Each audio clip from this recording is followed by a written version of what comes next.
नमस्कार दोस्तों, कैसे हैं आप लोग। मैं Shivakant Shukla scholar with Shivakant YouTube के प्लेटफॉर्म पर आप सभी का हार्दिक स्वागत करता हूं।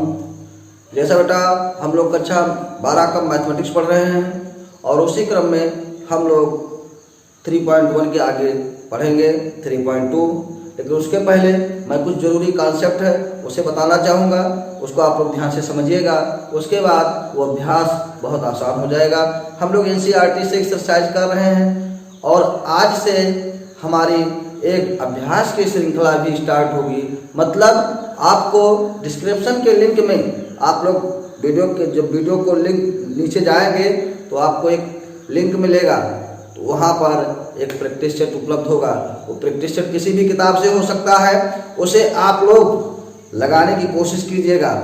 और यदि कोई सवाल नहीं लग पाता है तो मेरे व्हाट्सएप नंबर 9838772230 पर आप लोग कांटेक्ट कर सकते हैं, मैसेज कर सकते हैं और उसका सवाल या मैं वीडियो बना करके आपको दे सकता हूं या फिर उसको मैं आपको PDF भेज सकता हूं, उसका टेक्स्ट मैसेज आपको कर सकता हूं। आप किसी भी तरीके से मैं आपको पूरी तरीके से मदद करने की कोशिश करूंगा। जो हमसे हो सकता है मैं आपके लिए पूरी तरीके से कार्य करने के लिए प्रतिबद्ध हूं। बस मेरी यही एक गुजारिश है कि आप कंटिन्यू पढ़ते रहें और बेटा वीडियो को पूरा देखें। आधा अधूरा वीडियो देखकर छोड़ ना दें। हो सकता है शुरुआत में कुछ आसान सवाल हों, लेकिन बहुत अच्छे सवाल मैं सेलेक्ट कर रहा हूं। अभी तो हम NCERT पढ़ रहे हैं। ये अभ्यास जैसे चैप्टर जैसे खत्म होगा हम लोग बहुत शानदार क्वेश्चन आपके सामने लाएंगे जो आपके लिए कंपटीशन के लिए भी लाभप्रद होगा। मैं ये नहीं चाहता हूँ कि केवल आप इंटरमीडिएट की परीक्षा पास कर लें। मैं ये चाहता हूँ कि इसकी पढ़ाई होने के बाद आप किसी भी बड़ी परीक्षाओं में बैठे तो फिर मैथ में आपको कोई समस्या ना रहे। यानी मैथ में मैं पूरा आपको बिल्कुल गणितज्ञ की श्रेणी में लाना चाहता हूँ, क्योंकि मैथमेटिक्स के आप स्टूडेंट हैं और आपको बनना है मैथमेटिशियन। तो आइए हमारे साथ जुड़िए और हम आपको ले चलते हैं आव्यूह की ओर। तो बेटा अब हम लोग आव्यूहों का योग पढ़ेंगे। आव्यूहों का योग, the add of matrixes.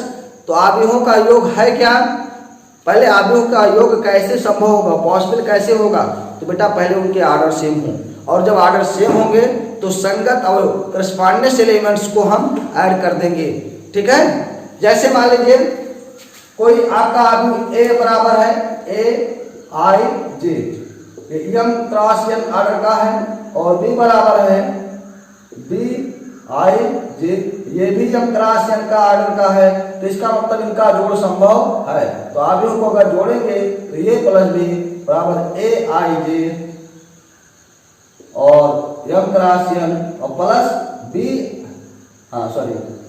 Plus BIJ M cross N ऐसे जुड़ेगा बेटा। यानी इसका मतलब ये हुआ कि A11 जुड़ेगा B11 में। अगर यहाँ I के स्थान पर 1 और J के स्थान पर 1 रखे तो ये 11 हो जाएगा, और I के स्थान पर 1 और J के स्थान पर 1 यानी B11। यानी ऐसे अगर आप लोग बनाना चाहें तो A11 B11, A12 plus B12, ऐसे A13 प्लस B13, ऐसे करस्पॉन्डेंस एलिमेंट्स आपस में ऐड कर दिए जाएंगे। उसके बाद में नीचे देखेंगे, जैसे अब सेकंड रो में चलेंगे तो सेकंड रो में हो जाएगा A21 प्लस B21, फिर A22 प्लस B22, ऐसे बेटा ऐसे आगे बढ़ता A23 प्लस B23, ऐसे एलिमेंट्स आपस में आगे क्या होते रहेंगे, बढ़ते रहेंगे। तो इसका मतलब एक उदाहरण के माध्यम से समझ लेते हैं। जैसे मान लो A बराबर दिया है 2 4 5 6 और B बराबर दिया है 3 2 8 7, और हमें फाइंड करना है किसको, A प्लस B को। तो यानी 2 जुड़ेगा किसके साथ, 3 के साथ, तो 2 प्लस 3 हो जाएगा, और 4 जुड़ेगा 2 के साथ और 4 प्लस 2 हो जाएगा, 5 जुड़ेगा 8 के साथ तो 5 प्लस 8 हो जाएगा, और 6 जुड़ेगा 7 के साथ तो 6 प्लस 7 हो जाएगा। तो इस तरह से इसकी वैल्यू आ जाएगी 5 6 13 और ये भी 13 हो जाएगा। तो इस तरह से A प्लस B की जो वैल्यू है वो आ गई क्या, मैट्रिक्स 5 6 13 13। ठीक है, तो ये आपके फर्स्ट रो है, ये आपकी सेकंड रो है, ये आपका फर्स्ट कॉलम है, ये आपका सेकंड कॉलम है। तो इस तरह से अवयवों का जोड़ शायद आप लोग सीख गए होंगे। फिर हम अब ऐसे अवयवों के योग के संबंध में कुछ प्रॉपर्टीज हैं, कुछ विशेषताएं हैं, आइए उन विशेषताओं पर चर्चा करते हैं। तो पढ़ेंगे अवयवों के योग के गुणधर्म। तो अवयव क्या योग के संबंध में क्या विशेषता रखता है, आइए जाने। तो पहला है क्रम विनिमय नियम, जिसको हम कहते हैं कॉम्पिटिटिव लॉ। कॉम्पिटिटिव लॉ मतलब ये होता है कि यदि जैसे मान लीजिए अगर हम ए में बी जोड़ रहे हैं और बी में फिर ए जोड़े तो उसके मान में कोई परिवर्तन नहीं होता है। क्रम विनिमय नियम आपने कक्षा 6-7 में भी पढ़ा होगा कि यदि क्रम परिवर्तित कर दिया जाए लेकिन मान में कोई परिवर्तन ना हो तो उसे हम क्रम विनिमय नियम कहते हैं। तो क्रम विनिमय नियम क्या होगा? क्रम विनिमय नियम ये होगा कि ए प्लस बी बराबर बी प्लस ए, यानी कि हम चाहे जैसे दो आदमी ए और बी हैं तो हम चाहे ए में बी जोड़े और फिर चाहे बी में ए जोड़े, जो वैल्यू आएगी वो बिल्कुल सेम आएगी। चलिए भाई, आप लोग उदाहरण के माध्यम से इसको देख लीजिएगा। कोई ए और बी दो आलू ले लीजिएगा और आलू लेने के बाद ए में बी जोड़िएगा, जोड़ने का तरीका आपको बताए हैं, फिर बी में ए जोड़िएगा, देखिएगा क्या वैल्यू सेम आती है, यानी क्या अवयवों के योग क्रम विनिमय नियम का पालन करते हैं। अब बेटा दूसरा है साहचर्य नियम। साहचर्य नियम मतलब एसोसिएटिव लॉ। एसोसिएटिव लॉ का अर्थ होता है, एसोसिएटिव लॉ के लिए तीन राशियों की आवश्यकता होती है। जैसे मान लीजिए ए बी और सी तीन राशियां हों, ए बी और सी क्या हो, तीन राशियां हों, तो A B plus C equal होगा ए प्लस बी और प्लस सी। तो इस तरह से यानी कि हम तीन राशियां मतलब तीन आदमी ए बी सी हैं तो बी और सी को जोड़कर फिर हम ए में जोड़ रहे हैं, और इधर क्या कर रहे हैं ए और बी को जोड़कर और फिर सी में जोड़ रहे हैं। तो इस प्रकार से मान में कोई परिवर्तन नहीं होगा। फिर है योज्य तत्समक। योज्य तत्समक, तो योज्य तत्समक मतलब ये होता है कि यदि किसी अवयव में हम कोई ऐसी संख्या जोड़ दें, ऐसा कोई अवयव जोड़ दें कि उस अवयव के मान में कोई परिवर्तन ना हो। योज्य तत्समक, एडिटिव आइडेंटिटी, योज्य तत्समक।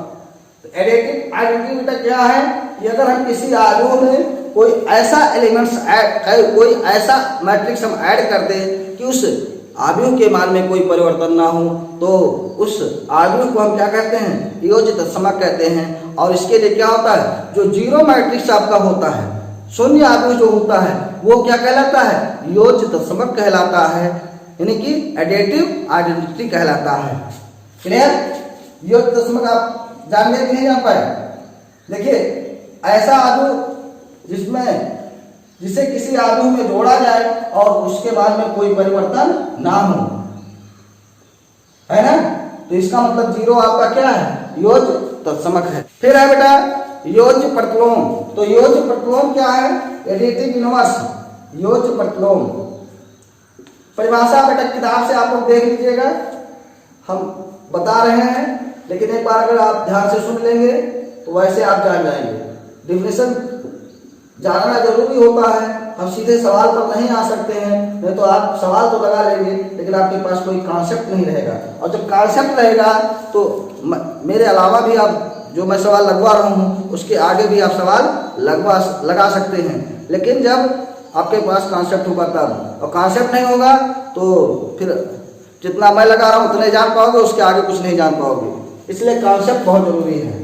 योज्य प्रतिलोम मतलब ये होता है बेटा जैसे कोई आदमी ए है, अब इस अवयव में हम कोई ऐसा अवयव ऐड करें कि इस अवयव का मान क्या हो जाए, योगफल जो आवे, सम आवे, वो शून्य हो जाए। तो ये में क्या ऐड करें कि शून्य हो जाए, तो माइनस ए में माइनस ऐड कर दें तो क्या हो जाएगा, शून्य हो जाएगा, या माइनस ए में ए ऐड कर दें तो भी क्या हो जाएगा, शून्य हो जाएगा। तो इस प्रकार से जो ए का योज्य प्रतिलोम क्या होगा, माइनस ए होगा, या माइनस ए का योज्य प्रतिलोम क्या होगा, ए होगा।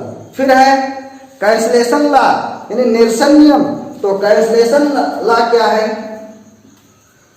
निरसन नियम। तो निरसन नियम बेटा देख लीजिएगा, कैंसलेशन लॉ।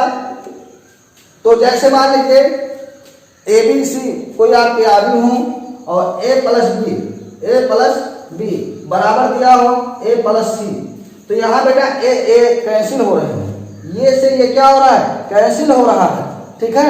और कैसे बाई तरफ ये है ना, तो इसको लेफ्ट कैंसिलेशन कहते हैं, यानी कि बाया निरसन नियम,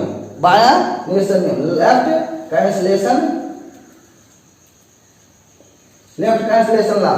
और अगर मान लो यही लिखा है बी प्लस ए बराबर सी प्लस ए, तो अब इस बार ए जो कैंसिल हो रहा है वो राइट हैंड में कैंसिल हो रहा है, तो इसको राइट कैंसिलेशन कहते हैं, ठीक है। यानी कि जब कोई पद दोनों तरफ से क्या हो जाता है, कैंसिल हो जाता है, तो वही आपका क्या है, निरसन नियम है। तो इस प्रकार थे आव्यूहों के योग के गुणधर्म। हाँ बेटा, तो अब देखेंगे हमारी हेडिंग है किसी आव्यूह का किसी अदिश से गुणा, यानी कोई मैट्रिक्स है, अब उसको हम किसी स्केलर क्वांटिटी से गुणा कर रहे हैं। स्केलर तो आप लोग जानते हैं, अदिश जिसके पास केवल परिमाण हो, उसके अलावा और कुछ ना हो, है ना। जैसे मान लीजिए कोई मैट्रिक्स आपका लिखा है 2 4 5 6 और इसे हम के से गुणा कर रहे हैं। किससे गुणा कर रहे हैं, के से, जहाँ के कोई क्या है, स्केलर क्वांटिटी है, तो इसका मतलब के से जब गुणा करेंगे तो ये के हो जाएगा। अब बेटा के से ऐसे गुणा करना है 2 4 5 6, अब जब के से मल्टीप्लाई होगा तो ये ऑल एलिमेंट्स में मल्टीप्लाई होगा, ये बात ध्यान रखेंगे। आव्यूह और डिटरमिनेंट जब दोनों में पढ़ाऊंगा तो दोनों में कंफ्यूजन उत्पन्न होगा। आव्यूह में जब किसी स्केलर से अगर मैट्रिक्स में गुणा की जाएगी तो ऑल एलिमेंट्स में गुणा होगा, माने के का गुणा होगा 2 से 2 में 2 के, ये हो जाएगा 4 के, ये हो जाएगा 5 के और ये हो जाएगा 6 के। तो इस प्रकार से ये रहा आपका क्या, किसी आव्यूह को हम किससे, किसी स्केलर क्वांटिटी से गुणा करें। जैसे मान लीजिए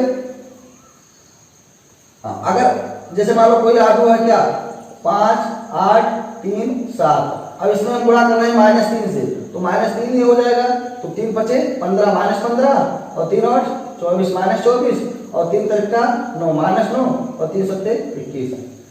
अब बेटा एक चीज ये भी जानिएगा, अगर किसी आव्यूह में अगर कोई एलिमेंट्स यदि कॉमन लिया जाएगा, कोई एलिमेंट्स यदि कॉमन लिया जाएगा तो प्रत्येक एलिमेंट से कॉमन आएगा, प्रत्येक एलिमेंट से कॉमन आएगा। इस बात का आप लोग बहुत ध्यान देंगे कि अगर किसी आव्यूह में यदि हम कोई एलिमेंट्स कॉमन ले रहे हैं, कोई अवयव कॉमन ले रहे हैं, तो प्रत्येक एलिमेंट से वो कॉमन आएगा तभी कॉमन होगा, अदरवाइज वो कॉमन नहीं हो सकता। अब बेटा हम पढ़ेंगे आव्यूहों का अंतर, सब्ट्रैक्शन ऑफ मैट्रिसेस। तो यानी कि आइए देखते हैं आव्यूहों का अंतर क्या है। जैसे मान लीजिए दो आव्यूह ए और बी हैं और हमें उनका सब्ट्रैक्ट करना है, यानी घटाना है, यानी हमको फाइंड करनी है the value of A minus B, यानी ए माइनस बी की हमको वैल्यू फाइंड आउट करनी है। ध्यान देंगे। तो बेटा आप क्या करेंगे, जैसे आपका मैट्रिक्स ए है और बी को क्या करेंगे बेटा, माइनस से गुणा कर देंगे।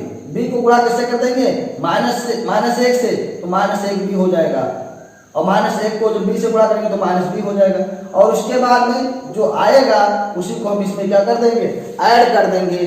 तो बेटा ऐड का रूल आप लोग जानते हैं, अगर समान चिन्ह होंगे तब तो वो जुड़ते हैं, और अगर कहीं वो अपोजिट साइड में आ जाएंगे तो वो घट जाएंगे।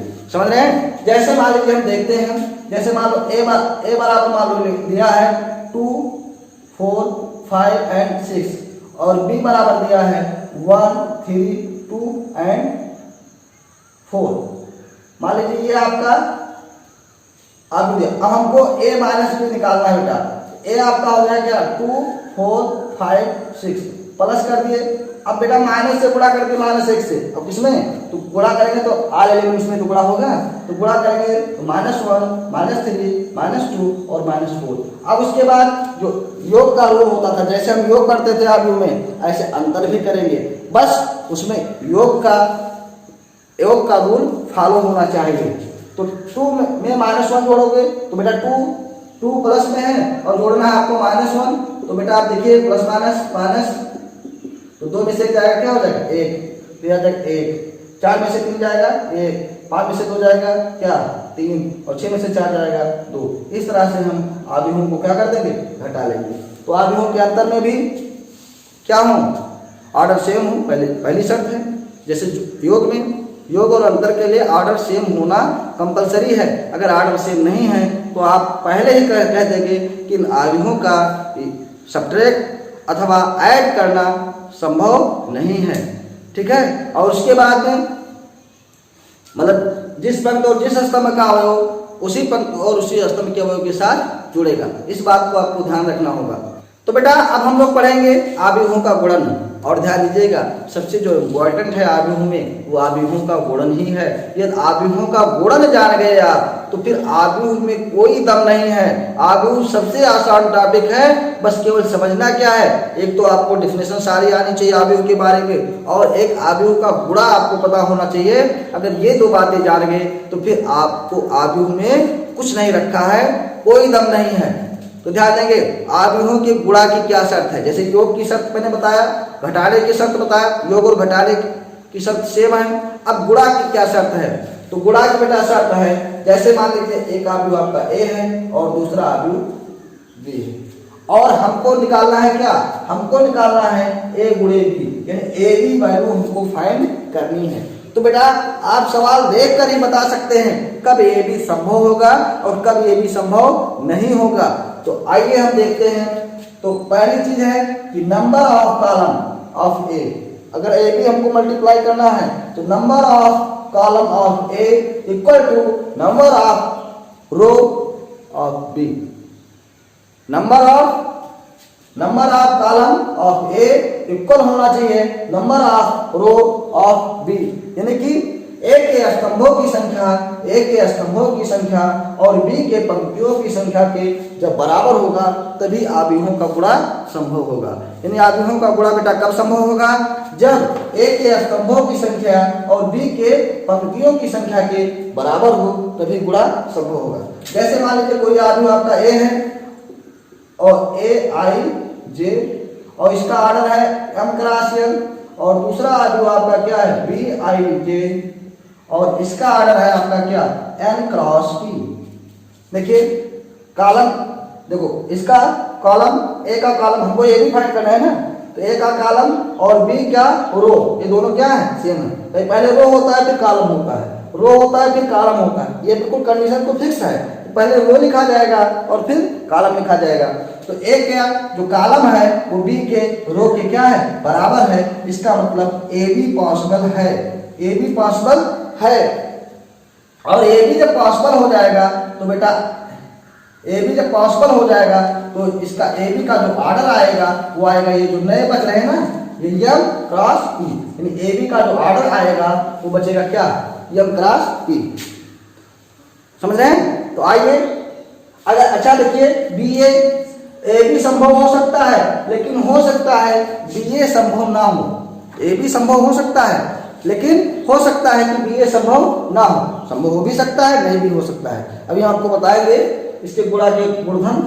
तो बेटा बी ए अगर यहाँ देखेंगे तो बी के स्तंभों की संख्या, अगर बी ए देखेंगे तो बी के स्तंभों की संख्या भाई बी आई जे पहले लिखा जाएगा एम क्रॉस पी, और ए आपका हो जाएगा क्या ए आई जे और एम क्रॉस एन।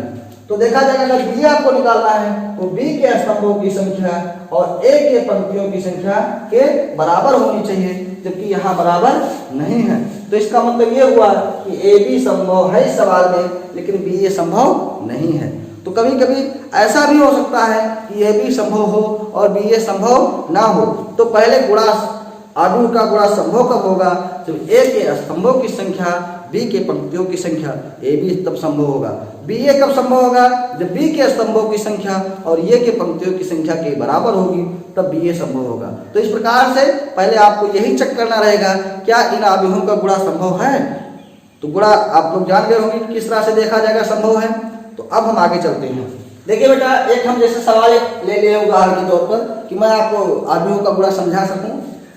तो ए बराबर दिया है, एक अवयव दिया है जिसके एलिमेंट्स हैं 6, 9, 2 एंड 3, और एक आपका मैट्रिक्स क्या है बी है जिसके एलिमेंट्स हैं 2, 6, 0, 7, 9, 8। और हमको फाइंड करना है क्या ए बी फाइंड करना है। तो ए बी फाइंड करने के लिए बेटा पहले हमको इसका क्या गुणा की शर्त देखनी पड़ेगी, क्या गुणा का शर्त यानी कंडीशन फॉलो हो रही है। तो इसका जो बेटा ऑर्डर है वो 2 क्रॉस 2 है ना।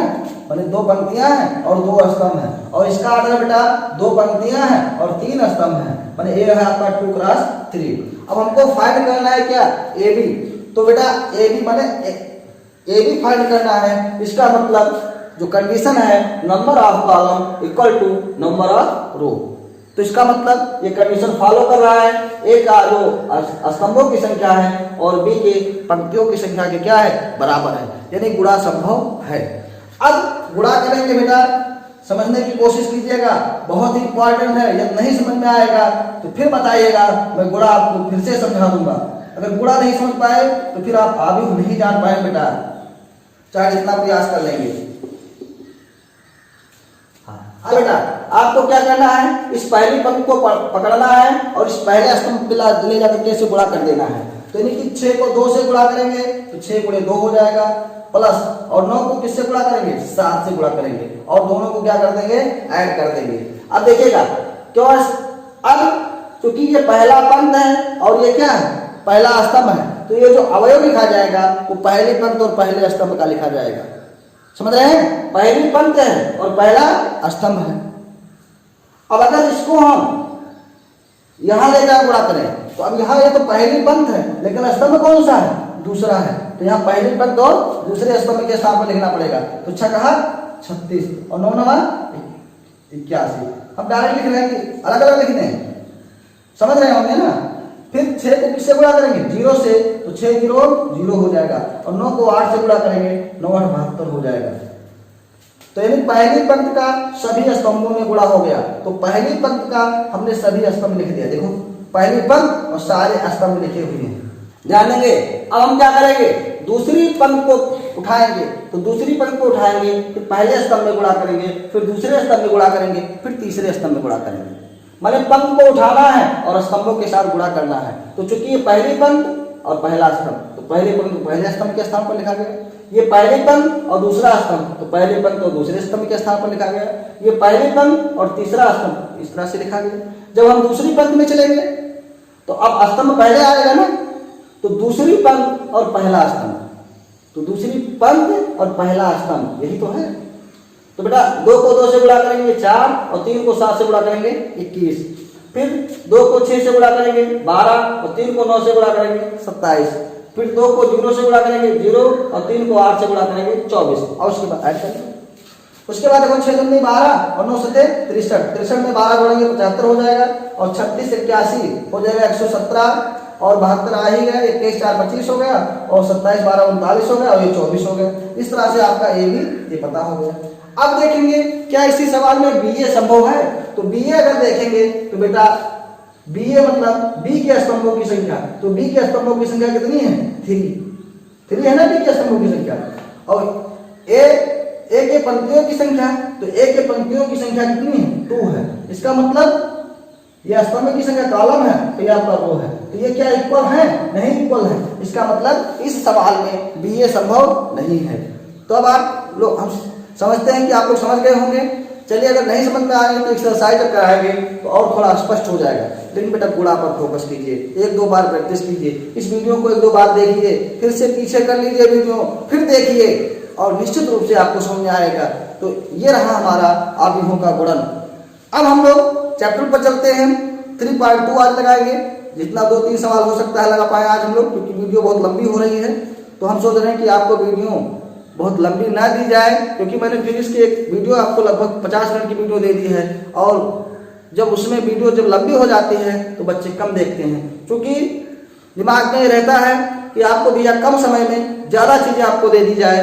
तो उसी क्रम में थोड़ा अगर वीडियो लंबी भी हो जाए तो उसे भी ज़रूर देखें, क्योंकि हो सकता है कुछ हमारे आगे बहुत बढ़िया कॉन्सेप्ट और बहुत बढ़िया क्वेश्चन सामने रखे हों। अगर आप पूरा वीडियो नहीं देखेंगे तो फिर वो चीज़ें आपसे छूट जाएगी। इसलिए वीडियो को पूरा देखिए, सवाल को लगाइए और उसके बाद आज से मैं आपके लिए प्रैक्टिस सेशन भी स्टार्ट करने वाला हूँ। जो टॉपिक मैं पढ़ाऊँगा उससे टॉपिक आपको होमवर्क मिलेगा, डिस्क्रिप्शन बॉक्स में उसका लिंक रहेगा, आप वहाँ जाइएगा, एक PDF खुलेगा और उस PDF में क्वेश्चन होंगे। समझ रहे हैं? तो आप लोग सवाल लगाने की कोशिश करें बेटा। तो बेटा अब हम लोग देखेंगे प्रश्नावली 3.2 और 3.2 का NCERT से हम लोग लगा रहे हैं। ये पहला सवाल है a बराबर है 2 4 3 2 और b बराबर है 1 3 माइनस 2 5 और c बराबर माइनस 2 5 3 एंड 4। तो बेटा पहला सवाल में हमको a प्लस बी निकालना है, दूसरा a माइनस बी निकालना है, तीसरा 3a माइनस c निकालना है, फिर a भी निकालना है और b a निकालना है। यानी आज की क्लास में अभी तक मैंने जितना कॉन्सेप्ट पढ़ाया उन सभी कॉन्सेप्ट बेस पर ये आधारित सवाल हैं। शायद आपको सवाल, अगर आप सवाल ये जानते हैं तो वीडियो को रोक लीजिए और ये सवाल खुद से लगाइए, जो सवाल ना लगे तो फिर आप वीडियो प्ले करके आगे बढ़ें। ठीक है, चलिए भाई, तो अब हमको निकालना है a प्लस बी। तो a प्लस बी के लिए बेटा आर्डर केवल सेम होना चाहिए।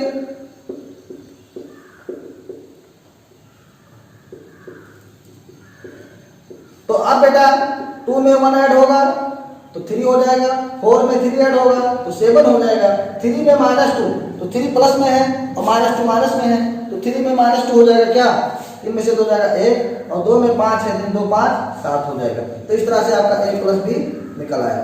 दूसरा इसमें है a माइनस बी। तो a माइनस बी बेटा आपने क्या कहा था कि b में माइनस 1 से गुणा करके और उसके बाद दोनों आव्यूहों को क्या कर लें, जोड़ लें।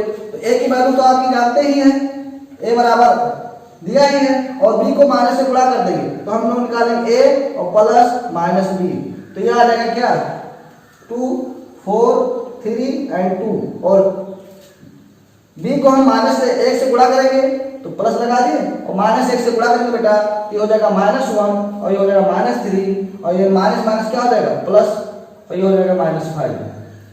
तो इस तरह से बेटा इसको ऐड कर लेंगे तो ये और plus minus minus a minus b ही आ गया और यही आपको निकालना था। 2 में -1 ऐड करेंगे तो बेटा +2 है और -1 है तो ये ऐड होने के बजाय सब्ट्रैक्ट हो जाएंगे क्योंकि अपोजिट साइन है। तो 2 में से 1 चला जाएगा, 1 बचेगा। 4 प्लस करना है -3 तो 4 में -3 जोड़ना है तो चूंकि अपोजिट साइन होने की वजह से घट जाएंगे और 4 में से 3 जाएगा 1। 3 और 2 सेम साइन है, ऐड हो जाएंगे +5 और 2 में -5 जोड़ेंगे तो चूंकि अब यहाँ माइनस वाला पद ज्यादा है तो माइनस का चिन्ह आएगा तो 2 में -5 जोड़ेंगे तो हो जाएगा -3। तो इस तरह से आपको पता हो गया a माइनस बी की वैल्यू। अब इसी में तीसरा जो सवाल है, अब बेटा निकालना है क्या 3a माइनस c। तो बेटा आप लोग देख रहे हैं a को 3 से गुणा करना है तो a को जब 3 से गुणा करेंगे तो ऑल एलिमेंट्स में मल्टीप्लाई होंगे। तो 3 को a से मतलब a में गुणा करें तो 3 दूनी 6, 3 चौक 12, 3 त्रिका 9 और 3 दूनी 6। इस तरह से माइनस c करना है बेटा तो माइनस c करना है यानी c में -1 से गुणा कर दो और उसको जोड़ दो। तो c में -1 से गुणा करेंगे तो हो जाएगा +2 और -5 और -3 और -4। अब बेटा इसको जोड़ लेते हैं, इन दोनों को क्या कर लेते हैं, जोड़ लेते हैं। c को -1 से गुणा कर दिए और उसके बाद 3a में, यानी कि अगर हम इसको चाहें तो लिखने क्या ऐसे लिख सकते हैं 3a और प्लस -c। भाई इसका मतलब ये हो गया 3a माइनस c। तो अब ये 6 और 2 8, 12 और -5 हो जाएगा 7, 9 और -3 6 और 6 और -4, 6 में -4 जोड़ेंगे कितना आ जाएगा 2। तो आपकी वैल्यू आ गई 3a माइनस c। अगर आपको a b निकालना है तो a b मतलब 2 4 3 2 और b का मतलब 1 3 -2 एंड 5। तो बेटा a b संभव कब होगा, तो देखिएगा ये 2 क्रॉस 2 है और ये भी 2 क्रॉस 2 है। तो यहाँ स्तंभों की संख्या, a के स्तंभों की संख्या और b के पंक्तियों की संख्या की क्या होगी, बराबर होगी, तभी a b संभव है। तो यहाँ तो बेटा संभव है ही है। तो इसका हम क्या करेंगे, पहले पंक्ति को उठाएंगे और पहले स्तंभ से गुणा करेंगे। तो 2 एकम 2 और 4 को -2 से गुणा करेंगे -8, क्योंकि जोड़ना तो है तो प्लस और माइनस या प्लस और -8 ऐसे लिखेंगे, समझ रहे हैं। फिर 2 को 3 से गुणा करेंगे 6 और 4 को 5 से गुणा करेंगे 20, 3 को 1 से गुणा करेंगे 3 और 2 को -2 से गुणा करेंगे +-4, फिर 3 को 3 से गुणा करेंगे 9 और 2 को 5 से गुणा करेंगे 10। तो अब बेटा 2 में जोड़ना है -8 तो बचेगा -6 और 20 6 26 और 3 में जोड़ना है -4 तो बचेगा -1 और ये हो जाएगा 19। तो इस तरह से ए बी की वैल्यू आ गई। फिर आपको निकालना है किसकी वैल्यू, बी ए की वैल्यू। तो बी ए क्या होगा, बी की वैल्यू पहले लिखेंगे 1 3 -2 एंड 5 और ए की वैल्यू क्या है 2 4 एंड 3 2। अब मल्टीप्लाई कर देंगे तो रो को हम उठाएंगे और कॉलम में मल्टीप्लाई करेंगे और उसके बाद उसको ऐड कर लेंगे। तो 1 को 2 से गुणा करेंगे तो 2 हो जाएगा, 3 को 3 से गुणा करेंगे 9 हो जाएगा, 1 को 4 से गुणा करेंगे 4 हो जाएगा, 3 को 2 से गुणा करेंगे 6 हो जाएगा। फिर दूसरी पंक्ति को उठाएंगे, -2 को -2 से गुणा करेंगे -4 हो जाएगा, और 5 को 3 से गुणा करेंगे +15 हो गया, -2 को 4 से गुणा करेंगे -8 हो गया, -8 हो गया, और 5 को 2 से गुणा करेंगे +10 हो जाएगा।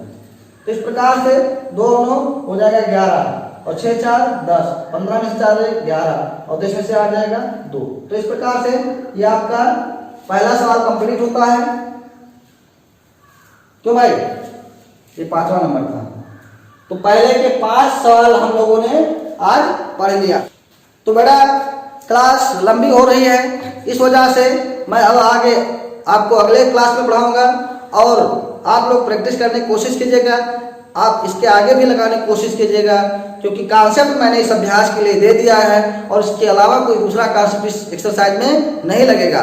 तो आप लोग लगाने की कोशिश कीजिएगा और थोड़ा कमेंट करते रहो कि आप लोगों की क्या पोजीशन है, समझ में कैसे आ रहा है। भाई मैं कैसे जान पाऊंगा कि आप समझ पा रहे हैं? जब आप मुझे बताएंगे तब तो मैं जान पाऊंगा। इसलिए आप कमेंट के माध्यम से बताते रहें और सभी लोगों को शेयर कीजिए, क्योंकि मैंने एक शपथ ले ली है कि सभी बच्चों को निःशुल्क क्लास प्रदान करनी। इस लॉकडाउन में सभी बच्चों को क्लास मिले, वो भी घर पर बैठ करके। तो आप लोग ज़्यादा से ज़्यादा इसे शेयर करें, और ये चैनल को सब्सक्राइब ना किया हो तो सब्सक्राइब कर लें और बेल आइकन का बटन दबा दें, जिससे आपको नोटिफिकेशन मिलता रहे और हमारी क्लास आप तक पहुँचती रहे। तो अब हम अगले क्लास में मिलेंगे, तब तक के लिए धन्यवाद।